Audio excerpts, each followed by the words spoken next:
Si la teva parella et demana tenir un gos a casa, no posis com a excusa que un animal dona molta feina. Les alternatives al gos seran pitjors. Sempre.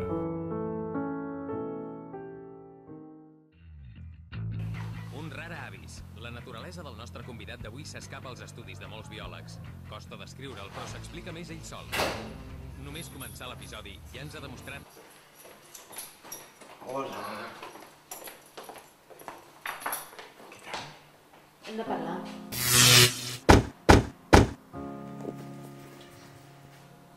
La frase "hem de parlar en boca d'una dona" provoca microaturades en el cor d'un home.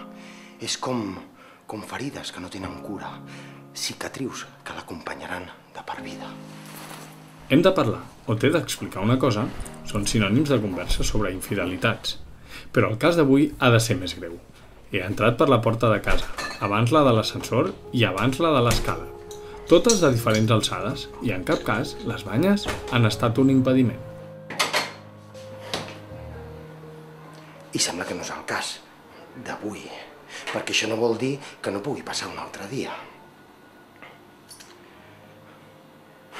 Les converses sobre infidelitats i sobre m'estimes sempre estan pendents.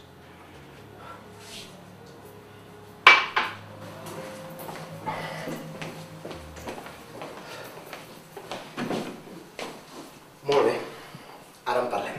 Em dutxo i en parlem. Però el tema del gos, no. No es pot tenir un gos tancat en un pis.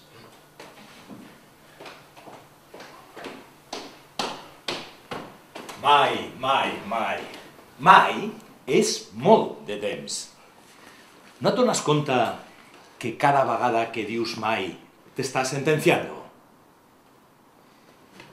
No va ser en 14 anys que vas dir que deixaries l'escola i que mai tornaries?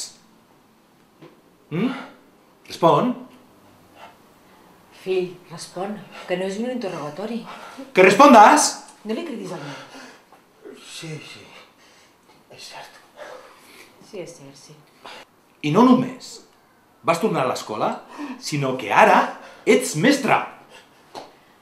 No t'oblidis, mestre i cap d'estudis. Cap d'estudis. Quin drama l'educació. O sigui, que a més de treballar de mestre, pren decisions. I alguns diuen que s'enfada si parlem no l'escolten. Quins pebrots! El que sempre està atent. Tu ets el que sempre havia dit que mai et casaries? I no només s'ha casat, sinó que a més ho has fet de la forma més friqui que has trobat. Fill, no hiperventilis. I ara què et queda? Tornar a repetir una i una altra vegada que mai tindràs fills? D'acord, prou! Prou! Accepto viure resignat a un futur que no m'esperava. Accepto abandonar les becaines a mitja tarda. Els descansos de diumenge al matí després d'esmorzar.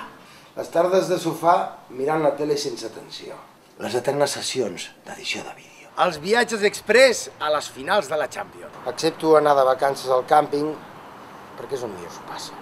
Accepto llevar-me a mitjanit per calmar els plors.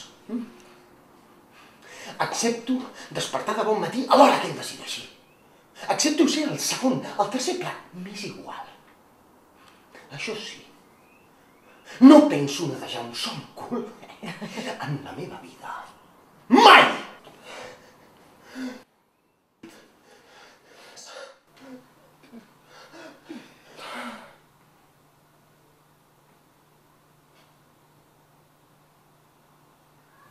Plores d'alegria o de tristesa?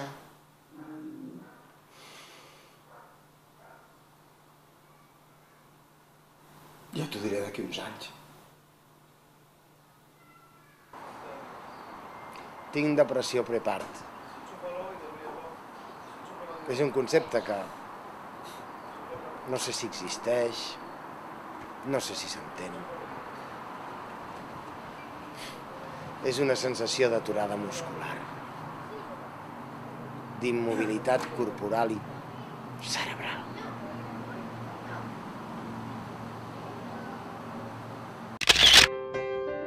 És un repòs tens que no nerviós, de reflexió constant sobre el com, de com fer bé el que un no desitjava en passat. I ha estat per la marxa enrere. La depressió prepart, enorme i ferotge concepció de l'estat d'ànim.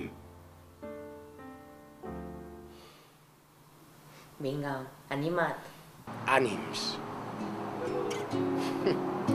D'això sí que en necessitarem.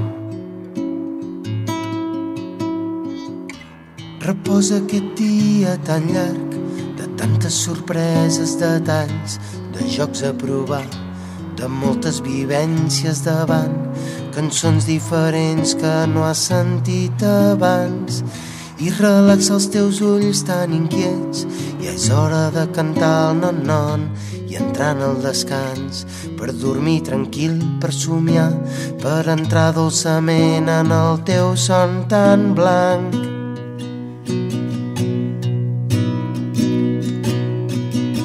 Tanca els teus ulls petitets, obre el teu son a la nit, deixa que els mags i les bruixes facin jocs de l'encís. Observa els dracs que jugant sempre estan tan divertits. Escolta el cant de sirenes que canten per tu. Deixa que prínceps de nit facin castells de paper. Deixa que nans impacients mostrin els boscos perduts. Segueix la cuca de llum per ensenyar-te el seu niu. Escolta aquest cant d'ocell que embriaga la nit. Doncs sí, ho heu entès bé. Podeu felicitar l'Eva, donar-me el pèsam a mi si ho considereu, i res més, que s'espera cap al 20 de maig, bona data perquè és la primera Champions que va guanyar el Barça, ja cap al 92. Tota la vida volem fer la ruta 66 i quan ho aconsegueixo m'emporto aquest souvenir d'Amèrica cap a Catalunya. Un drama a la meva vida, amics, un drama. Jo crec que no m'he portat tan malament a la vida, però bueno.